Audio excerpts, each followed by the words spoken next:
Hi dears, വായിലിട്ടാൽ അലിഞ്ഞിറങ്ങിപ്പോകുന്ന അടിപൊളി ഒരു carrot cake തയ്യാറാക്കിയെടുക്കാം. എളുപ്പമാണ്. കുറച്ച് കാര്യങ്ങളൊക്കെ ഒന്ന് ശ്രദ്ധിച്ചു കഴിഞ്ഞാൽ നല്ല പെർഫെക്റ്റ് ആയിട്ട് ഉണ്ടാക്കിയെടുക്കാൻ പറ്റും. കടയിൽ നിന്നൊക്കെ വാങ്ങുമ്പോൾ അത്യാവശ്യം റേറ്റുള്ളൊരു കേക്കാണ് ക്യാരറ്റ് കേക്ക്. അപ്പോൾ നമുക്ക് വീട്ടിലുണ്ടാക്കിയെടുക്കാൻ പറ്റും. പിന്നെ 1 kg വെയിറ്റ് വരുന്ന പെർഫെക്റ്റ് റെസിപ്പിയാണ് കേട്ടോ. ഇനി നമുക്കതിന് കുറച്ച് ക്യാരമൽ ഒന്ന് തയ്യാറാക്കിയെടുക്കാം. 1 കപ്പ് പഞ്ചസാര എടുത്തിട്ടുണ്ട്. 250 ml കപ്പിൽ 1 കപ്പ്. നിങ്ങളുടെ കയ്യിൽ മെഷറിംഗ് കപ്പില്ല എങ്കിൽ വീട്ടിലെ ഏതേലും ഒരു കപ്പ് എടുക്കുക. അതിൽ തന്നെ എല്ലാ ഇൻഗ്രീഡിയൻസും അളന്നെടുത്താൽ മതിയാകും.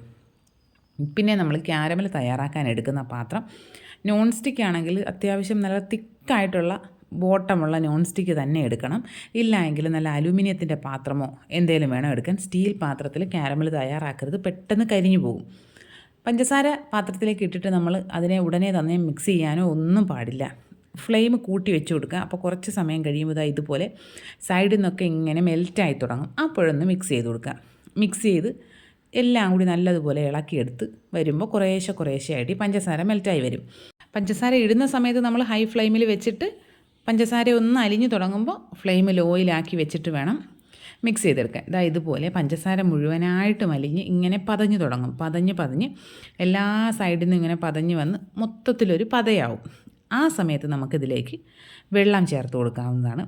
ഞാനിപ്പോൾ ഇതിലേക്ക് 1 കപ്പ് വെള്ളമാണ് ചേർത്ത് കൊടുക്കുന്നത്. നമ്മൾ എപ്പോഴായാലും വെള്ളം ചേർക്കുന്നത് പച്ചവെള്ളം ചേർക്കാതിരിക്കാൻ ശ്രദ്ധിക്കുക. ചെറു ചൂടുവെള്ളം ചേർത്ത് കൊടുക്കുക.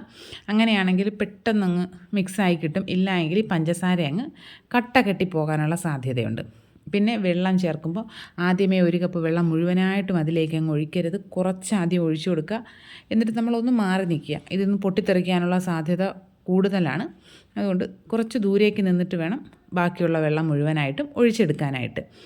വെള്ളം മുഴുവനായിട്ട് ഒഴിച്ച് ഇതുപോലെ നന്നായിട്ട് തിളച്ച് വന്നിട്ടുണ്ട്. ഇനി നമുക്കിതിലേക്ക് 2 കപ്പ് ക്യാരറ്റ് ഗ്രേറ്റ് ചെയ്തതിനെ ചേർത്ത് കൊടുക്കാം. ഇതിപ്പോൾ വലിയ ഗ്രേറ്ററിലാണ് ഗ്രേറ്റ് ചെയ്തിരിക്കുന്നത്, ചെറുതല്ല. കാരണം ഇത് കുറച്ച് കഴിഞ്ഞൊന്ന് കുക്കായി വരുമ്പോൾ പിന്നെ നമുക്ക് കേക്കിൽ കടിക്കാനും കിട്ടണമല്ലോ. അതുകൊണ്ട് കുറച്ച് വലുതായിട്ട് ഗ്രേറ്റ് ചെയ്തതാണ്. ഇനി ഈ ക്യാരറ്റ് നല്ലതുപോലെ ഇത് ഷുഗർ സിറപ്പിൽ കിടന്ന് കുക്കാവണം. കുക്കായി ഷുഗർ സിറപ്പൊക്കെ വറ്റി വരുന്നത് വരെ വേണം കുക്ക് ചെയ്തെടുക്കാൻ. ഇപ്പോൾ ഫ്ലെയിം കൂട്ടി വെച്ച് കൊടുക്കാം, കുഴപ്പമൊന്നുമില്ല. ഇനി ഇതിലേക്ക് ഞാനൊരു 1/4 കപ്പ് റൈസിൻസ് ചേർത്ത് കൊടുക്കുന്നുണ്ട്. നിങ്ങൾക്ക് ഇഷ്ടമില്ല എന്നുണ്ടെങ്കിൽ ഒഴിവാക്കാവുന്നതാണ്. പക്ഷേ ഭയങ്കര ടേസ്റ്റാണ് കേട്ടോ. ഇടയ്ക്കിടയ്ക്ക് ആ ഒരു റൈസിൻസ് കടിക്കാൻ കിട്ടുമ്പോൾ ഫ്ലെയിം കൂട്ടി വെച്ച് നല്ലതുപോലെ മിക്സ് ചെയ്ത് കൊടുക്കുക. ഇപ്പോൾ ഏകദേശമൊക്കെ ക്യാരറ്റ് ഒന്ന് കുക്കായി വന്നിട്ടുണ്ട്. ഇപ്പോൾ കുറച്ച് സിറപ്പ് ഇതിലുണ്ട്, അതങ്ങനെ തന്നെ ഇരുന്നോട്ടെ. ഇല്ലെങ്കിൽ ഒരുപാട് ഡ്രൈ ആയി പോകാനുള്ള സാധ്യതയുണ്ട്. ഇനി നമുക്ക് നനവൊന്നുമില്ലാത്തൊരു മിക്സിയുടെ ജാറിലേക്ക് 1 കപ്പ് പഞ്ചസാര, അതിലേക്കൊരു 4-5 ഗ്രാമ്പു കൂടെ ചേർത്തിട്ട് നല്ലതുപോലെ പൊടിച്ചെടുക്കാവുന്നതാണ്. ഇനി പൊടിച്ച പഞ്ചസാര അവിടെ മാറ്റി വയ്ക്കുക. വേറൊരു നനവില്ലാത്തൊരു ബൗളിലേക്ക് ഒരു അരിപ്പ വെച്ച് കൊടുക്കുന്നുണ്ട്. അതിലേക്ക് 2 കപ്പ് മൈദ ചേർക്കുന്നുണ്ട്. നിങ്ങൾക്ക് മൈദ വേണ്ട, ഗോതമ്പ് പൊടിയിൽ ചെയ്യണമെങ്കിൽ അങ്ങനെയും ചെയ്തെടുക്കാവുന്നതാണ്. ഇനി ഇതിലേക്ക് 2 ടീസ്പൂൺ ബേക്കിംഗ് പൗഡർ ചേർത്ത് കൊടുക്കുക.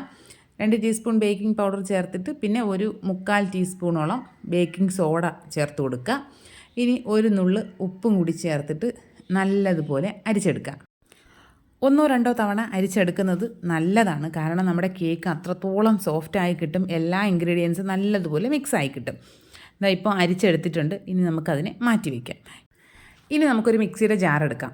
അതിലേക്ക് 4 മുട്ട പൊട്ടിച്ചൊഴിച്ച് കൊടുക്കുക. നമ്മൾ മിക്സിയുടെ ജാർ എടുക്കുമ്പോൾ എപ്പോഴും ശ്രദ്ധിക്കുക, അതിൽ നനവൊന്നും ഉണ്ടായിരിക്കാൻ പാടില്ല. ഒരു ടിഷ്യൂയോ എന്തെങ്കിലും വെച്ചിട്ട് ആ ബ്ലേഡിൻ്റെ താഴ്ഭാഗം വരെ നല്ലതുപോലെ ക്ലീൻ ആക്കി എടുക്കണം. ഇനി നമുക്കിതിലേക്ക് 2 ടീസ്പൂൺ വാനില എസൻസ് ചേർത്ത് കൊടുക്കാം. ഇത് രണ്ടും കൂടി നല്ലതുപോലെ ഒരു 30 സെക്കൻഡോളം ഹൈ സ്പീഡിലിട്ട് അടിച്ചെടുക്കണം.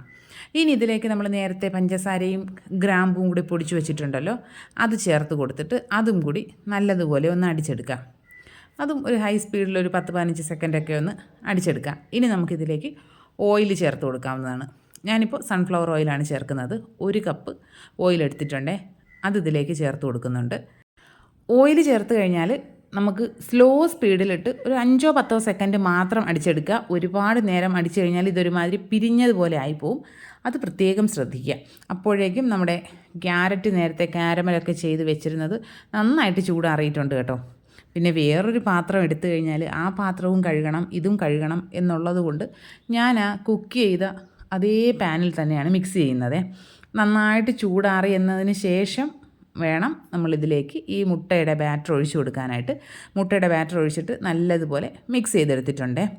ഇനി നമ്മുടെ ഡ്രൈ ഇൻഗ്രീഡിയൻസ് ഉണ്ടല്ലോ, അതിലേക്ക് കുറച്ച് കാഷ്യൂ ഒന്ന് ക്രഷ് ചെയ്തതിനെ ഞാൻ ഇട്ട് കൊടുക്കുന്നുണ്ട്. നിങ്ങളുടെ കയ്യിൽ കാഷ്യോ ബദാമോ എന്താ ഉള്ളതെന്ന് വെച്ചാൽ ചേർത്ത് കൊടുക്കാവുന്നതാണ്. ഇനി ഈ വെറ്റ് ഇൻഗ്രീഡിയൻസിലേക്ക് ഡ്രൈ ഇൻഗ്രീഡിയൻസ് കുറേശ്ശെ ആയിട്ട് ചേർത്ത് മിക്സ് ചെയ്തെടുക്കണം. എല്ലാം കൂടി ഒരു തവണയായിട്ട് ഇട്ട് മിക്സ് ചെയ്തെടുക്കാമെന്ന് വെച്ചാൽ ആകെ മൊത്തത്തിൽ കട്ട കെട്ടിയിട്ട് മിക്സ് ചെയ്തെടുക്കാനൊക്കെ ഭയങ്കര ബുദ്ധിമുട്ടായിരിക്കും. അവസാനം നമ്മൾ എല്ലാം കൂടി മിക്സ് ചെയ്ത് വരുമ്പോഴേക്കും മാവ് ഓവർ മിക്സ് ആയിട്ടുണ്ടാവും. പിന്നെ കേക്ക് ഭയങ്കരമായിട്ട് കട്ടിയായി പോയിട്ടുണ്ടാവും. അങ്ങനെയുള്ള കാര്യങ്ങളൊക്കെ ഈ കേക്ക് ഉണ്ടാക്കുന്ന സമയത്ത് ഒരുപാട് ശ്രദ്ധിക്കണം. പിന്നെ നമ്മൾ ഒരു സൈഡിലേക്ക് മാത്രമേ മിക്സ് ചെയ്യാൻ പാടുള്ളൂ. കഞ്ഞി ഇളക്കും പോലെ ഇട്ട് ഇളക്കാൻ പാടില്ല. അങ്ങനെയൊക്കെ ഉണ്ട്. ഇതാ ഇപ്പോൾ നമ്മുടെ ഡ്രൈ ഇൻഗ്രീഡിയൻസ് മുഴുവനായിട്ട് മിക്സ് ചെയ്ത് കഴിഞ്ഞിട്ടുണ്ട്. ആദ്യം ഞാൻ വിസ്ക് വെച്ച് മിക്സ് ചെയ്തു. പിന്നെ ഇതാ ഇപ്പോൾ ഒരു സ്പാച്ചുല കൊണ്ട് നന്നായിട്ട് അതിൻ്റെ അടിഭാഗത്തോടു കൂടി ചേർത്ത് മിക്സ് ചെയ്തെടുക്കുന്നുണ്ട്. ഞാനിപ്പോൾ ഒരു 9 ഇഞ്ചിൻ്റെ റൗണ്ട് ടിന്നാണ് എടുത്തിരിക്കുന്നത്. അതിലേക്ക് കുറച്ച് ഓയിലൊന്ന് ബ്രഷ് ചെയ്തിട്ട് കുറച്ച് മൈദയൊന്ന് ഡസ്റ്റ് ചെയ്ത് ബാക്കിയുള്ള മൈദ തട്ടിക്കളഞ്ഞിട്ട് വെച്ചിട്ടുണ്ട്. നിങ്ങളുടെ കയ്യിൽ ബട്ടർ പേപ്പർ ഉണ്ടെങ്കിൽ ബട്ടർ പേപ്പർ വെക്കാവുന്നതാണ്. കേക്ക് ടിന്നിലേക്ക് ബാറ്റർ ഒഴിച്ച് കഴിഞ്ഞാൽ നല്ലതുപോലെ ഒന്ന് ടാപ്പ് ചെയ്ത് കൊടുക്കാം. 2-3 തവണ ഒന്ന് ടാപ്പ് ചെയ്തിട്ട് പിന്നെ അതിന് മുകളിൽ കുറച്ച് നട്ട്സൊക്കെ ഇട്ട് ഒന്ന് ഗാർണിഷ് ചെയ്തിട്ടുണ്ട്. പിന്നെ പ്രീ ഹീറ്റ് ചെയ്ത് വെച്ചിരിക്കുന്ന പാത്രത്തിലേക്ക് ഇറക്കി വെച്ച് കൊടുത്ത് മീഡിയം ഫ്ലെയിമിൽ 45 മിനിറ്റും ലോ ഫ്ലെയിമിൽ 15 മിനിറ്റും കുക്ക് ചെയ്തെടുത്ത് കഴിയുമ്പോൾ നല്ല ഒരു മണം ഇങ്ങനെ അടുക്കളയിൽ പരക്കും. അപ്പോൾ നമുക്ക് തുറന്ന് നോക്കിയിട്ട് സ്ക്യൂവറോ എന്തെങ്കിലും വെച്ചിട്ട് ഒരു 2-3 സ്ഥലത്തൊക്കെ ഒന്ന് കുത്തി നോക്കാം. സ്ക്യൂവറിൽ തീരെ പറ്റിപ്പിടിക്കുന്നില്ല എന്ന് ഉറപ്പാക്കിയതിന് ശേഷം മാത്രം ഫ്ലെയിം ഓഫ് ചെയ്തിട്ട് പുറത്തെടുത്ത് വെച്ച് തണുക്കാനായിട്ട് മാറ്റി വയ്ക്കാവുന്നതാണ്.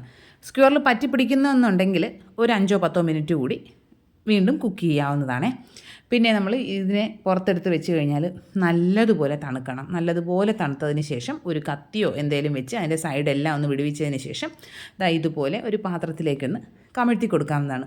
നല്ലതുപോലെ ചൂടാറുന്നതിന് മുൻപ് നമ്മൾ ഡീമോൾഡ് ചെയ്തെടുക്കാൻ ശ്രമിക്കുകയാണെങ്കിൽ പൊട്ടിപ്പോകാനുള്ള സാധ്യത വളരെ കൂടുതലാണ്. അതുകൊണ്ട് ചൂടാറിയതിന് ശേഷം മാത്രം ഡീമോൾഡ് ചെയ്തെടുക്കുക.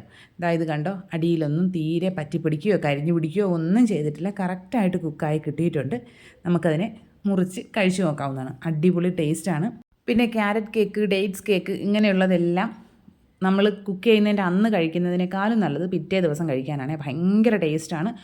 ഒരു 3-4 ദിവസം വരെയൊക്കെ പുറത്ത് നല്ല സൂപ്പറായിട്ട് ഇരുന്നോളും. ഒരു പ്രശ്നവും ഉണ്ടാവില്ല. സെല്ല് ചെയ്യുന്നവർക്കൊക്കെ ബെസ്റ്റ് റെസിപ്പിയാണ് കേട്ടോ. അപ്പോൾ എല്ലാ കൂട്ടുകാരും ട്രൈ ചെയ്ത് നോക്കുക. ഫീഡ്ബാക്ക്സ് കമൻറ്റ് ബോക്സിൽ അറിയിക്കുക. വീഡിയോ ഇഷ്ടപ്പെട്ട് കഴിഞ്ഞാൽ ലൈക്ക് ചെയ്യുക, കമൻറ്റ് ചെയ്യുക, ഷെയർ ചെയ്യുക, ചാനൽ സബ്സ്ക്രൈബ് ചെയ്യുക. നിങ്ങൾ ഇതുവരെ ഇങ്ങനെ ട്രൈ ചെയ്ത് നോക്കിയിട്ടില്ലെങ്കിൽ എന്തായാലും ട്രൈ ചെയ്ത് നോക്കണം. ഞാനിവിടെ സ്ഥിരമായിട്ട് ചെയ്ത് നോക്കാറുള്ളൊരു റെസിപ്പിയാണ് കേട്ടോ. അടിപൊളി ടേസ്റ്റാണ്. അപ്പോൾ ഇനി ഇതുപോലുള്ള അടിപൊളി റെസിപ്പീസായിട്ട് ഉടനെ തന്നെ കാണാം. അതുവരെ എല്ലാ കൂട്ടുകാർക്കും ബൈ.